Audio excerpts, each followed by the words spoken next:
Assalamualaikum warahmatullahi wabarakatuh. Halo teman-teman, ini merupakan video pengerjaan ujian tengah semester mata kuliah struktur data materi Java. Soal nomor 1, Anda diminta untuk membuat program Java yang mengambil array integer sebagai input dan mencetak elemen-elemennya secara terbalik. Misalnya, jika inputnya adalah 1, 2, 3, 4, dan 5, maka outputnya harus menjadi 5, 4, 3, 2, dan 1. Pengerjaannya kita lakukan di NetBeans. Kita buat project baru yang namanya Novi UTS. Kemudian kita buat package kelasnya untuk mengerjakan setiap per soal. Tadi adalah membalikkan array. Ini adalah coding untuk membalikkan array. Pertama, kita harus mendeklarasikan array dulu. Kita deklarasikan bertipe integer, array-nya memiliki variabel bernama ARR, input value-nya adalah 1, 2, 3, 4, dan 5. Kemudian kita cetak dulu deklarasi array atau array inputannya, kemudian kita buat untuk membalikkan array. Nah, untuk membalikkan array kita menggunakan perulangan for, di mana for int dimulai dari sepanjang array min 1, artinya ini adalah dari belakang, array sepanjang array dari belakang. I lebih besar dari sama dengan 0, I min min. Kemudian kita cetak. Sekarang kita coba jalankan program.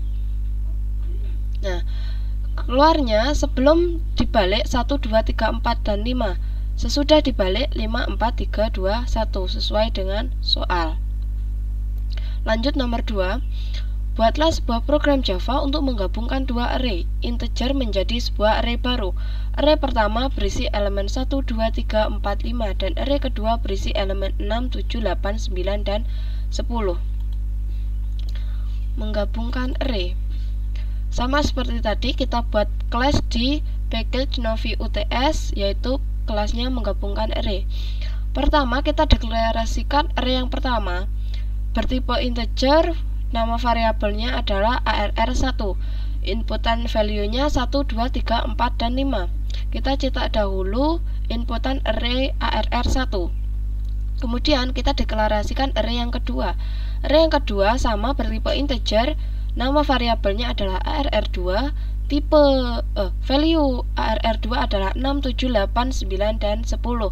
Kemudian kita cetak juga untuk array yang kedua. Setelah kita mendeklarasikan array yang pertama dan array kedua, kita tentukan rumus untuk menggabungkan array.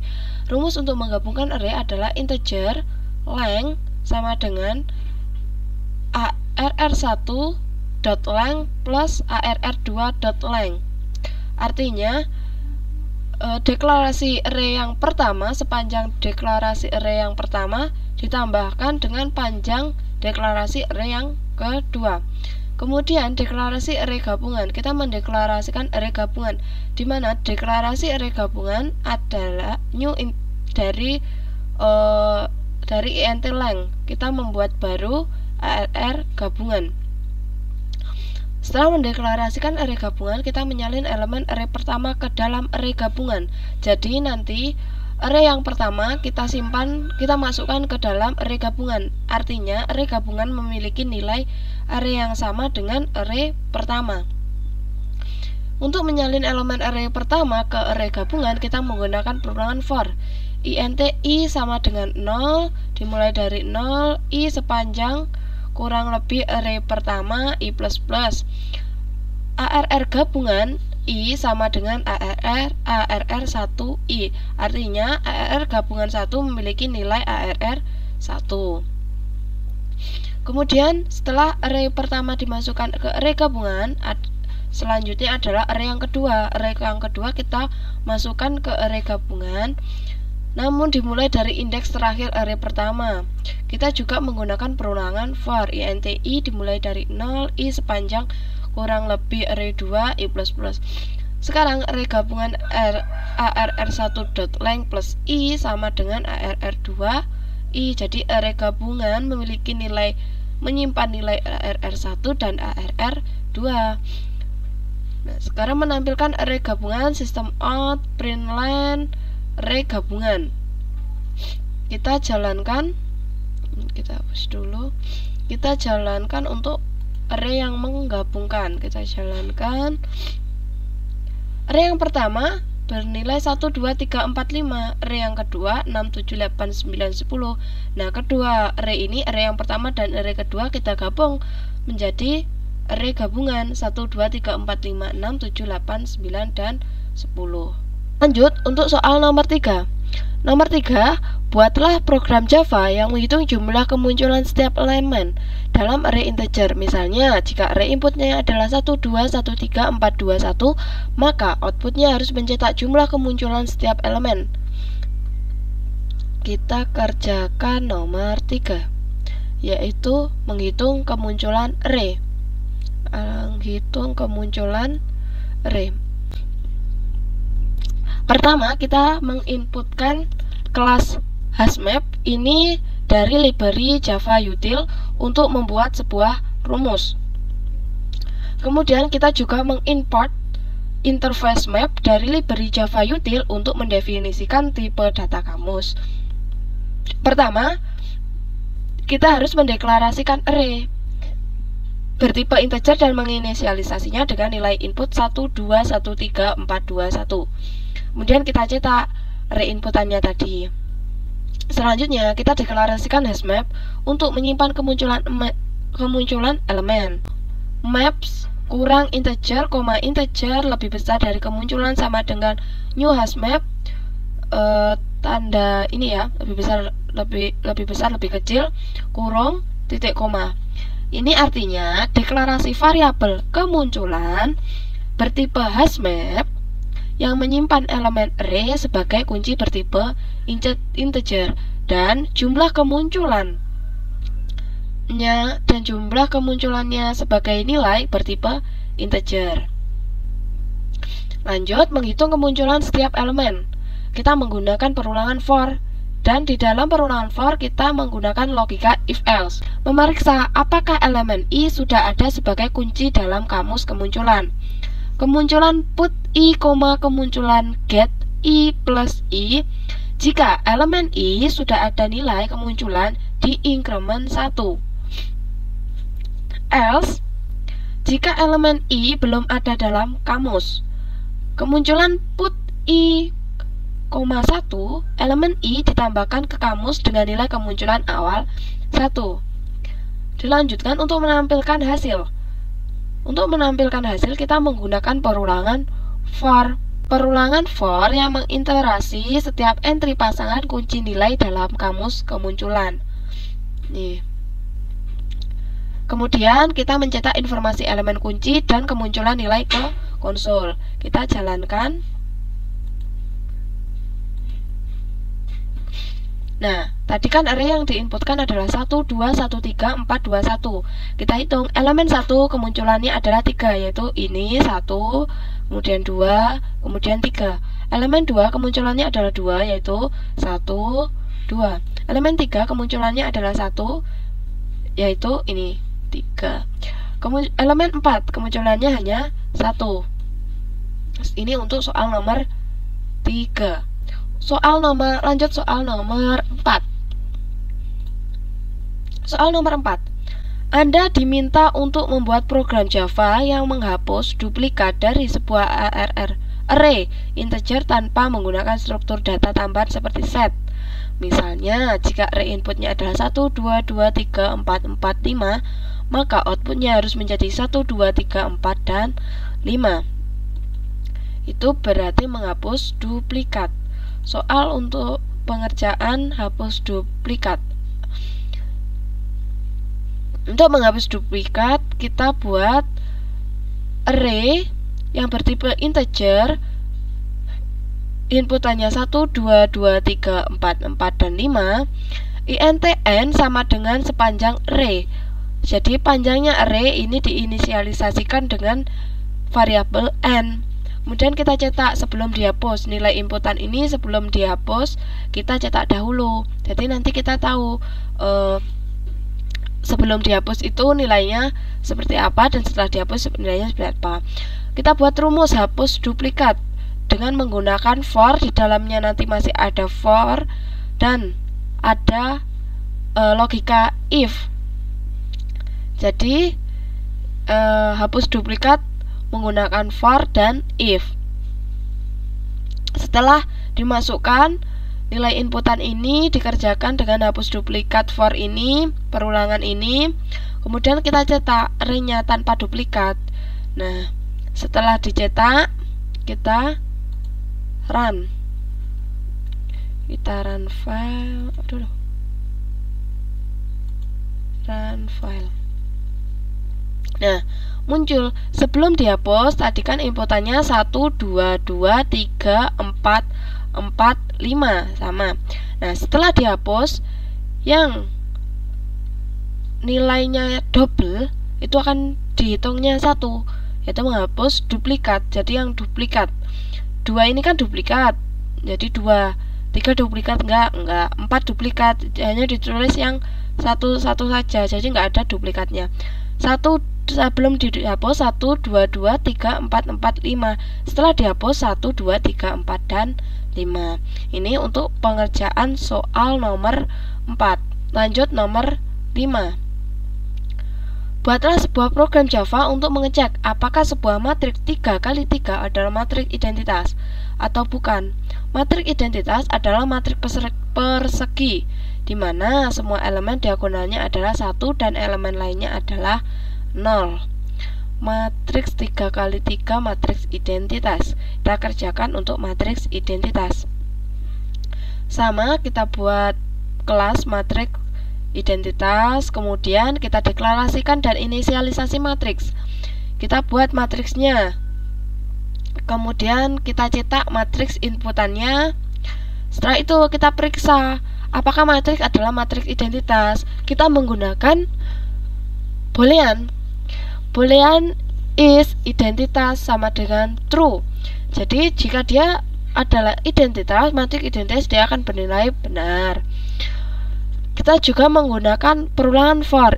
Nah, di dalam perulangan ini ada logika, di mana jika i sama dengan j bernilai tidak sama dengan 1, ini tidak sama dengan 1, artinya dia bukan matriks identitas, false. Kemudian kita break untuk menghentikan perulangan jika ini salah. Nah, perulangan yang satunya logika yang satunya ada else, dimana jika matriks I dan J tidak sama dengan 0, jadi selain yang satu tadi tidak sama dengan 0, berarti dia bukan matriks identitas, nilainya adalah false. Kemudian kita jika false, nilainya false, kita break atau kita hentikan. Jika sudah diperiksa, maka kita akan cetak hasilnya menggunakan perulangan if. Jika dia isinya adalah matriks identitas, maka akan dicetak matriks adalah matriks identitas. Jika bukan matriks identitas, else, maka kita cetak matriks bukan matriks identitas. Kita coba untuk menjalankan. Nah, matriks inputnya tadi adalah 1, 0, 9, 0, 1, 0, 3, 0, 1. Kita cek apakah matriks ini adalah matriks identitas. Oh, ternyata bukan, matriks bukan matriks identitas. Mengapa bukan matriks identitas? Karena nilainya yang nilai diagonal 1 benar 1, tetapi nilai yang lainnya bukanlah 0, ada 9 dan 3. Nah, sekarang kita uji coba kalau nilai ini kita ganti dengan nilai 0. Apakah ini nanti akan matriks identitas? Nah, kita run. Nah, 1, 0, 0, 0, 1, 0, 0, 0, 1 matriks adalah matriks identitas. Mengapa dikatakan matriks identitas? Karena tadi untuk pada pemeriksaan IJ tidak sama dengan 1, maka bukanlah matriks identitas. Nah, ini kan diagonalnya bernilai 1, 1, 1, maka dia adalah matriks identitas. Kemudian logika yang lainnya tadi else, Jika yang lainnya bukan sama dengan 0, berarti dia bukan matriks identitas, tapi ini nilainya yang lain dari matriks diagonal adalah 0, maka dikatakan ini matriks inputan ini adalah matriks identitas. Soal selanjutnya, soal nomor 6. Anda diminta untuk membuat program Java yang melakukan transposisi terhadap sebuah matriks 3x3. Transposisi dari sebuah matriks adalah operasi yang menukar baris dan kolomnya. Soal nomor 6 yaitu matriks transposisi. Nah, matriks transposisi. Pertama, kita deklarasikan dan inisialisasi matriks. Kita gunakan tipenya integer. Kita masukkan elemen-elemen matriksnya. Kemudian kita logikakan transpose matriksnya. Matriks transpose J I, maka dia akan dibalik matriks I J. Kemudian kita cetak matriks asli. Kita cetak matriks aslinya, kemudian kita cetak juga matriks yang sudah kita transpose. Nah, kita untuk melihat hasilnya, kita run filenya. Kita lihat. Matriks asli 1, 2, 3, 4, 5, 6, 7, 8, 9. Setelah matriksnya ditranspose menjadi 1, 4, 7, 2, 5, 6, 3, 6, 9. Artinya matriks asli ini ditranspose yang semulanya baris menjadi kolom. Baris 1 menjadi kolom 1. Baris 2, nih baris 2 menjadi kolom yang kedua. Baris yang ketiga menjadi kolom yang ketiga pada matriks transpose. Soal selanjutnya, soal nomor 7. Anda diberikan sebuah array yang berisi nama-nama orang. Buatlah program Java untuk mengurutkan array tersebut secara alfabetis menggunakan algoritma pengurutan insertion sort, selection sort, dan bubble sort. Array tersebut memiliki panjang 7 dan nilainya diberikan secara langsung dalam kode. Pertama, kita gunakan sorting yang insertion sort. Nah, kita buat public class dulu, insert short nama. Kita inputkan namanya menggunakan tipe data string, yaitu Budi, Ali, Cici, Dedi, Eka, Fani, dan kita.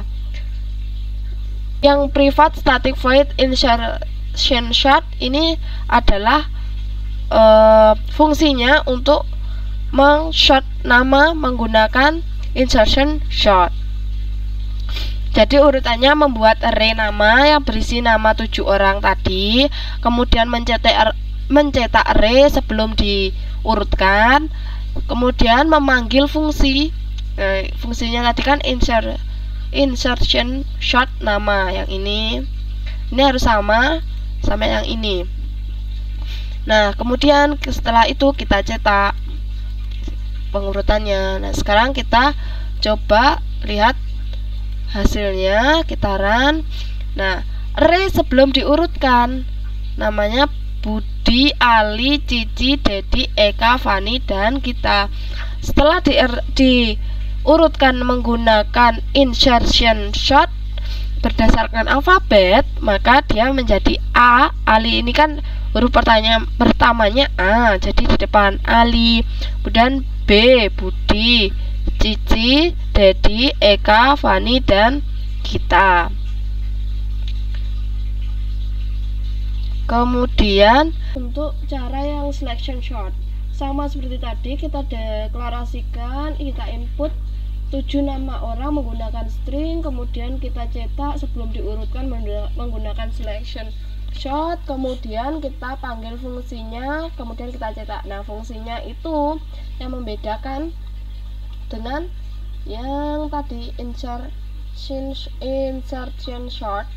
Nah, yang membedakan adalah fungsinya di sini tadi. Kalau yang tadi kan kita menggunakan for dan while. Nah, kalau selection ini kita menggunakan perulangan for. Di dalam perulangan for ada perulangan for dan kemudian ada logika if. Nah, perbedaannya ada di fungsinya. Tapi kita coba jalankan hasilnya. Apakah sama?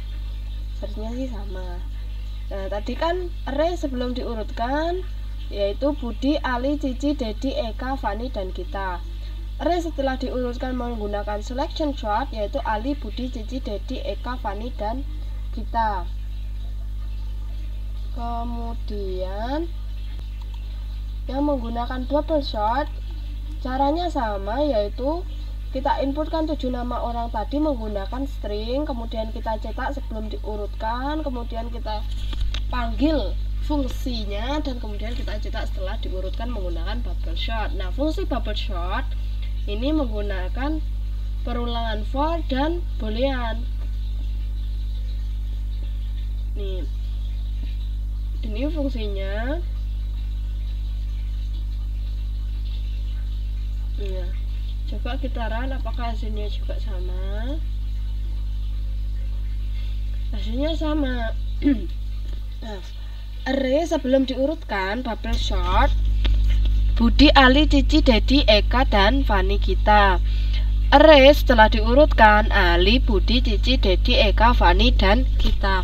Nah, dari ketiganya ini cuma berbeda gimana cara kerjanya. Kalau yang insertion sort tadi, ini itu yang ini. Nah, yang ini tadi, ini cara kerjanya itu menyisipkan elemen satu persatu ke dalam bagian array yang sudah terurut. Nah, jadi ini disisipkan. Kalau insertion sort itu disisipkan elemennya. Nah, kalau selection sort yang ini, nah, bekerjanya dengan menemukan elemen terkecil dalam array yang tidak terurut dan menukarnya dengan elemen pertama. Jadi yang terkecil itu dicari, kemudian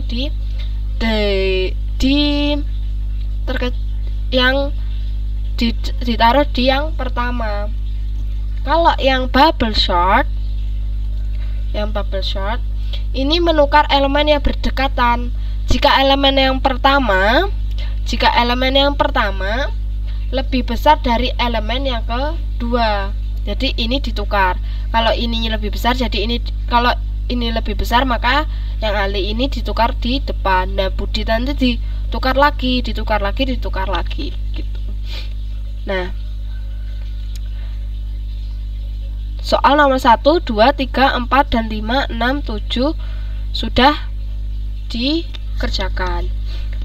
Begitu video dari penugasan UTS struktur data dari Novi Wulandari NIM 2355201010. Terima kasih atas perhatiannya. Mohon maaf jika ada kesalahan. Wassalamualaikum warahmatullahi wabarakatuh.